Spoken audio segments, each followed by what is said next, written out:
Hello everyone. Aji papa ahoti mane gal mithai lo hile take moi dhuniake gote mithai khini bharai laisu aru apnalage kontu mithai khai bhal pai mu comment ot ebar janabo ar logote amar kitchen tu aji okoman change koru boli color marisu dhuniake ar efile moi loi hilo dom dark blue color eta amar moi mile banaisu মিলি মাৰিছো আৰু লগতে গুতে হাত দুখন যে মোৰ ৰঙৰে ভৰপুৰ হৈ গল আৰু আমাৰ কিচেনটো আৰু অকমান বাকি আছে ফুল এন্ড ফাইনাল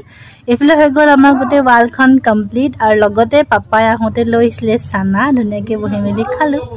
তাৰপিছত হৈ গল নেক্সট ডে ধুনিয়াকে উলাই ললো আৰু আমাৰ চকচুন গ্ৰীনাৰী খিনি ইমান ধুনিয়া লাগিছে তাপা যাওতে ডিউটিলে গৈ কাম কাজ কৰি হৈ গল ভাতৰ টাইম সো লাঞ্চ কৰি ললো লাঞ্চত আজি মই চিকেন সানা ভাত হেবিলাক আনিছিলো খাই বই তেনেকুৱাতে মোৰ পাৰ্সেল এটা আহিব আছিল পাৰ্সেলটা আহিল আৰু ইমান ধুনিয়া ধুনিয়া ইয়াৰিংছ আহিছে আৰু লগতে ঘৰলৈ উভতিলো আজিলৈ আহিছো বাই বাই